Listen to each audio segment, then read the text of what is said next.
wabarakatuh. Kami dari kelompok 3 dengan saya Desa Madang Sinairania. Saya Tita Aura Maulia, saya Anes Kadenada, Saya Munadi Alfania akan mempresentasikan hasil diskusi kami mengenai prediksi penumpang kereta api pada tahun 2025 menggunakan metode Artificial Neural Network atau ANN. Berikut pembahasannya.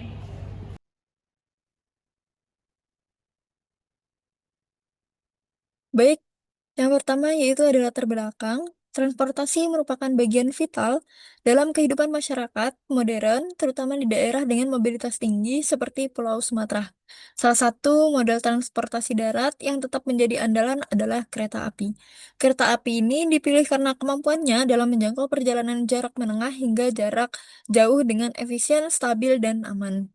Namun, seiring dengan meningkatnya populasi dan kebutuhan mobilitas masyarakat, PT KAI menghadapi tantangan besar dalam mengelola ketidakseimbangan antara permintaan dan ketersediaan tiket kereta, terutama pada saat-saat dengan volume penumpang tinggi seperti musim liburan, mudik lebaran, dan akhir pekan.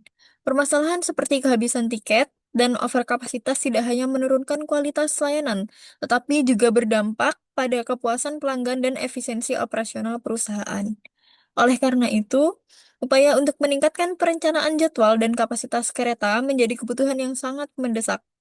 Salah satu pendekatan yang saat ini berkembang untuk menjawab permasalahan tersebut adalah pemanfaatan metode prediksi berbasis kecerdasan buatan, seperti Neural Network Backpropagation. Metode ini dipilih karena mampu mempelajari pola-pola kompleks dari data historis dan memberikan prediksi yang akurat.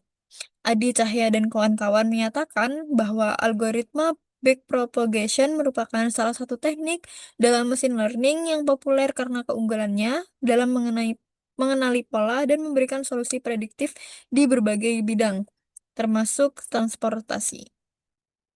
Selanjutnya yaitu tujuan. Yang pertama yaitu mengembangkan sistem prediksi jumlah penumpang kereta api berbasis web menggunakan metode Neural Network Backpropagation. Yang kedua, menguji tingkat akurasi sistem dalam melakukan prediksi terhadap data historis jumlah penumpang. Yang ketiga, memberikan solusi bagi PT KAI dalam merencanakan kapasitas dan jadwal operasional kereta secara lebih efektif. Manfaatnya yaitu yang pertama, sebagai penyedia alat bantu pengambilan keputusan dalam mengelola jadwal dan kapasitas kereta secara lebih akurat dan efisien. Yang kedua, yaitu memberikan data yang dapat dijadikan dasar dalam merumuskan kebijakan transportasi publik yang lebih efektif dan berkelanjutan.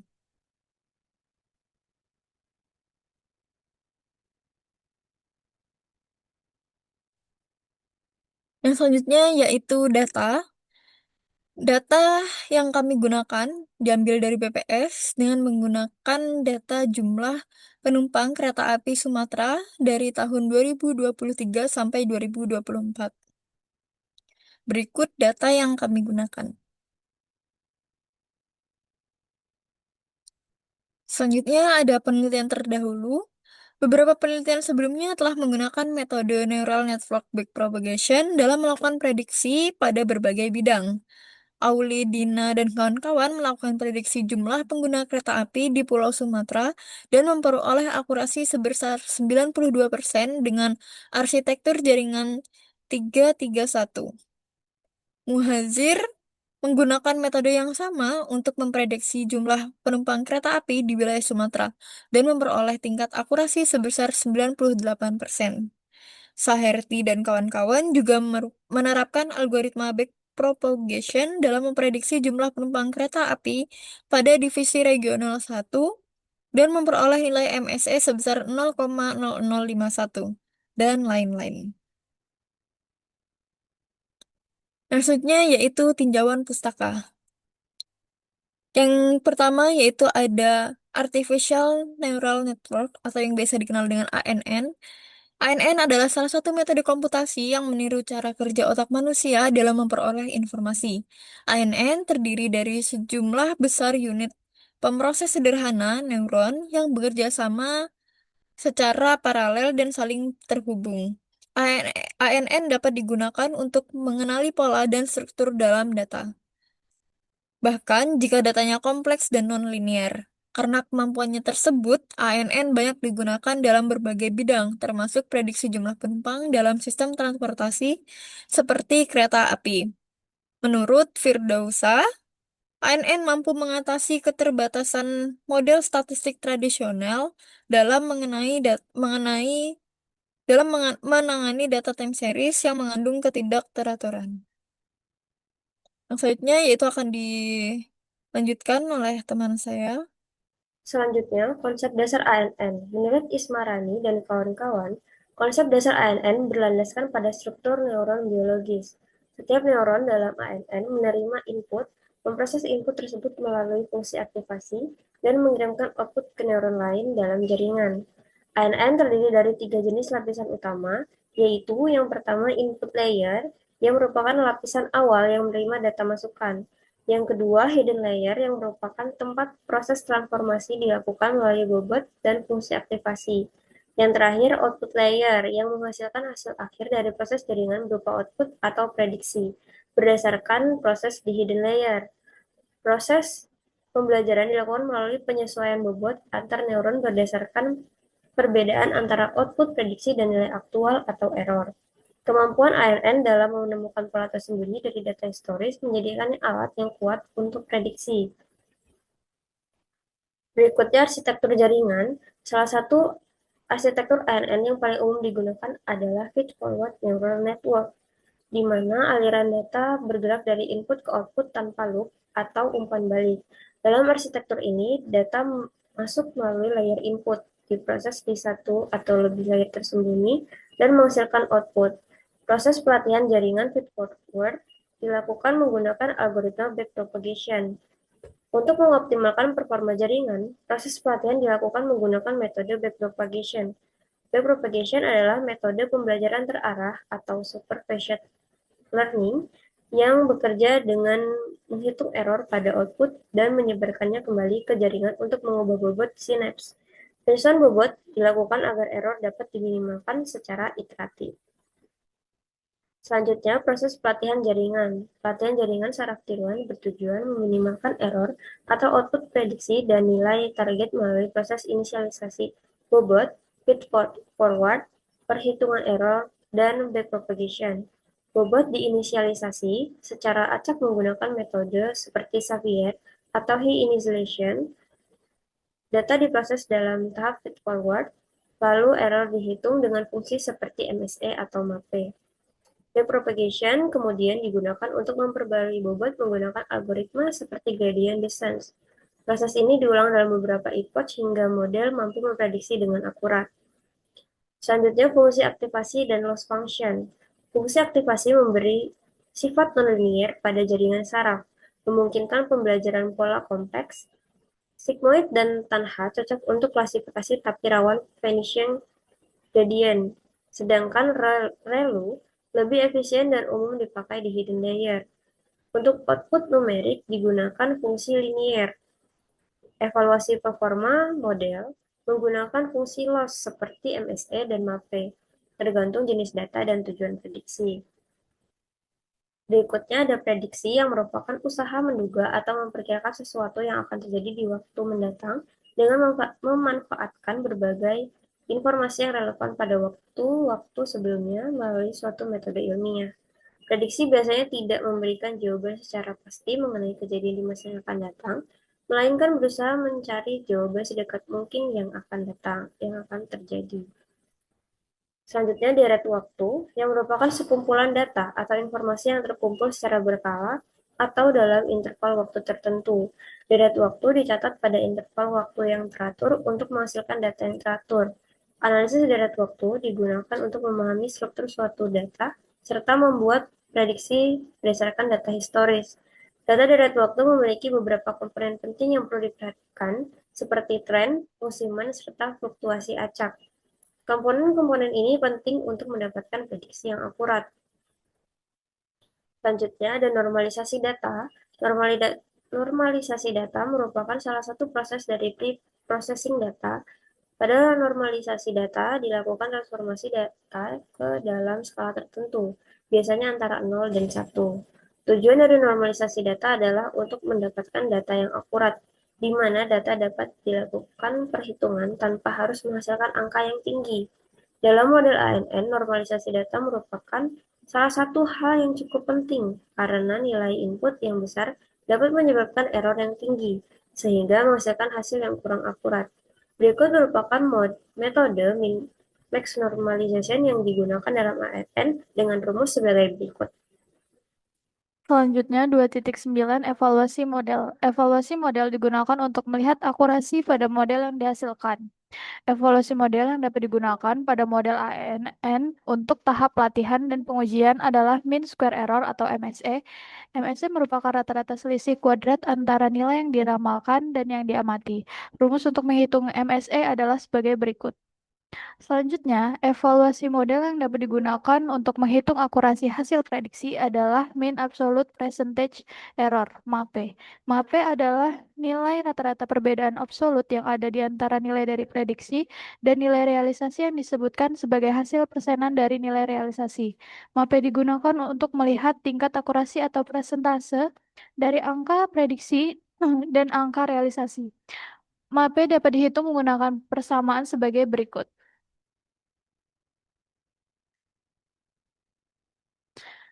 Kemudian 2.10 penumpang kereta api. Kereta api merupakan salah satu transportasi yang memiliki peran penting dalam mobilitas masyarakat.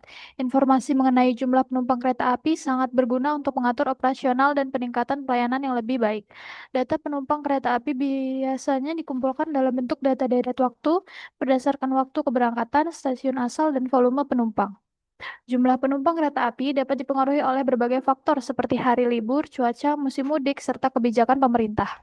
Dalam hal ini, prediksi jumlah penumpang yang akurat sangat dibutuhkan agar kapasitas dan layanan kereta bisa menyesuaikan dengan kebutuhan masyarakat.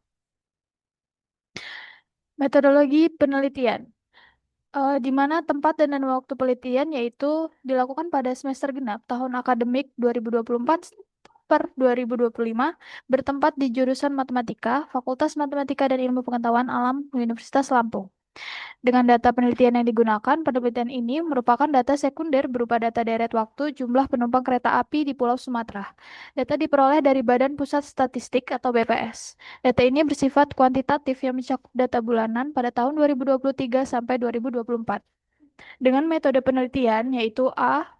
Pre-processing data.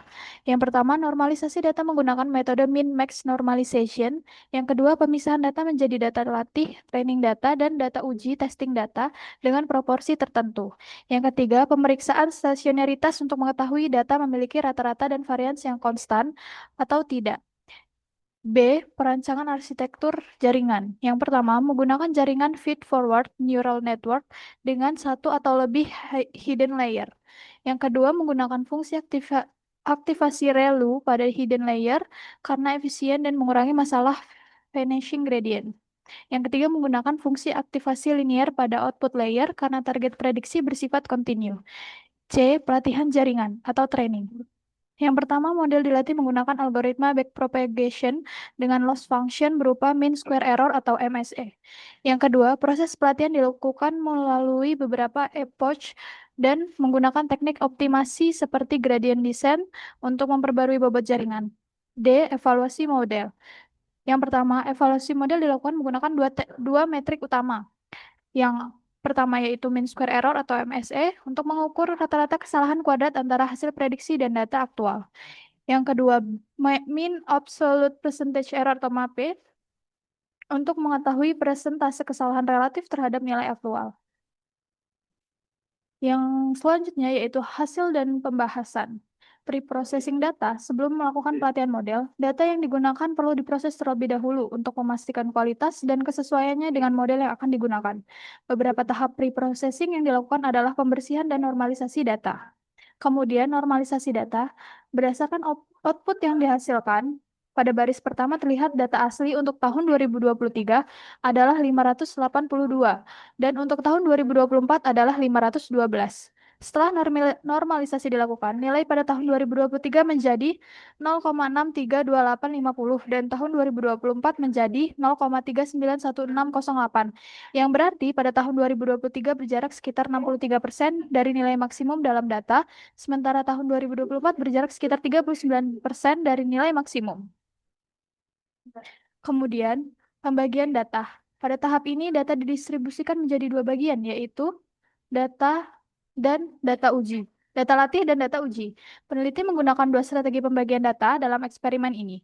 Strategi pertama adalah data didistribusikan dengan proporsi 70% untuk pelatihan dan 30% untuk pengujian. Sedangkan strategi kedua menggunakan proporsi 80% untuk pelatihan dan 20% untuk pengujian. Berikut hasil pemeriksaan stasioneritasnya, di mana uji ADF untuk tahun 2023 yaitu min 3,2501 dan untuk tahun 2024 min 2,0666. Diberi kesimpulan bahwa data tidak stasioner di tahun 2024 dan data stasioner di tahun 2023. Baik, selanjutnya yaitu pemeriksaan stasioneritas, di mana berdasarkan output yang dihasilkan pada gambar di samping, untuk data tahun 2023 dengan menggunakan uji ADF, data untuk tahun 2023 stasioner, yang berarti data tidak memiliki tren yang kuat atau musiman yang mempengaruhi pola terhadap data.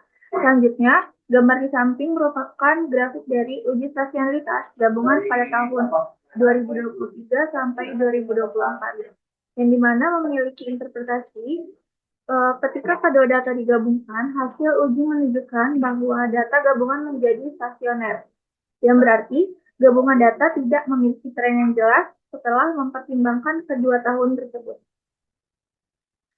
Selanjutnya ada di pemodelan ANN, di mana output yang ditampilkan juga menunjukkan bahwa model ini memiliki total 91 parameter yang terdiri dari 30 parameter di lapisan pertama, 55 parameter di lapisan kedua, dan 6 parameter di lapisan output.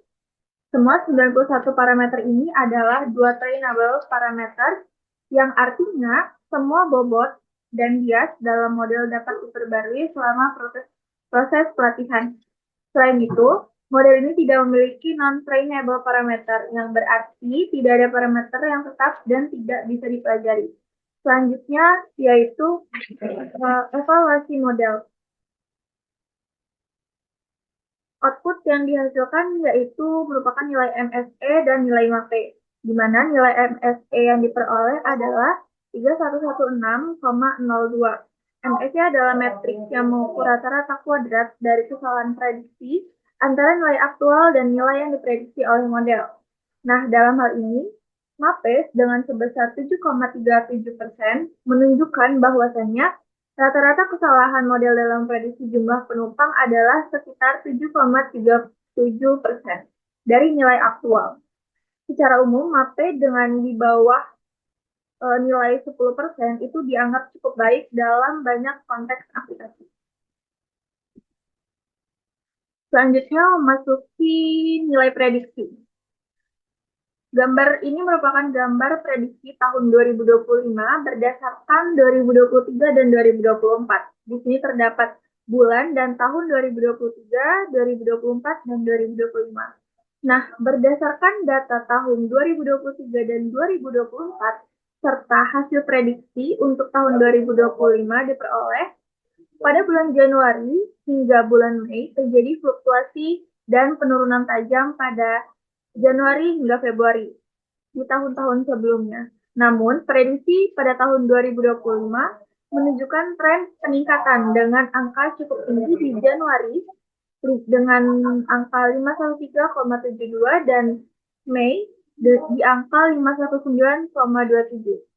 Selanjutnya, untuk bulan Juni hingga Agustus, pola sebelumnya menunjukkan puncak di bulan Juni. Dengan prediksi 2025, itu juga menunjukkan kenaikan, terutama di bulan Juni, yaitu dengan nilai 531,36 dan Juli 509,53, meskipun tidak melebihi angka Mei. Selanjutnya, pada bulan September hingga Desember, setelah penurunan tajam di September tahun sebelumnya, prediksi 2025 ini menunjukkan bahwa pemulihan dengan September dengan angka 496,70 dan Desember dengan nilai 522,45 mencerminkan peningkatan pada akhir tahun. Ini merupakan grafik dari prediksi jumlah penumpang pada tahun 2025 berdasarkan 2023 dan 2024. Grafik ini menunjukkan jumlah penumpang dengan konteks warna biru itu tahun 2023, warna oranye itu 2024, dan warna hijau itu prediksi 2025. Grafik ini memiliki arti bahwa tahun 2023 terjadi fluktuasi yang besar antara bulan dengan puncak di Mei dan penurunan tajam di Januari. Selanjutnya, pada tahun 2024, fluktuasi tetap terjadi namun lebih moderat, yang artinya dengan kenaikan di pertengahan tahun dan penurunan di akhir tahun. Selanjutnya, pada prediksi 2025, ini menunjukkan bahwa pola yang lebih stabil dengan kenaikan ringan di sebagian besar bulan tanpa fluktuasi tajam seperti 2 tahun sebelumnya. Baik, selanjutnya memasuki kesimpulan. Penelitian ini membuktikan bahwa metode neural network efektif digunakan untuk memprediksi jumlah penumpang kereta api di Pulau Sumatera. Dan melalui tahapan lengkap yang dimulai dari pengumpulan hingga evaluasi data, model yang dikembangkan mampu menghasilkan prediksi yang akurat dengan akurasi yang tertinggi mencapai nilai 80,33%. Selanjutnya, model ini diuji dengan dua rasio, yaitu ada data pelatihan dan data pengujian, dengan nilai 70-30 dan 80-20, serta pengaturan parameter seperti learning rate dengan jumlah neuron untuk mengoptimalkan kinerja. Selanjutnya, prediksi tahun 2025 menunjukkan tren pertumbuhan penumpang yang lebih moderat dengan peningkatan di sebagian besar bulan, meskipun terdapat sedikit penurunan pada bulan Juli dan Desember dan September.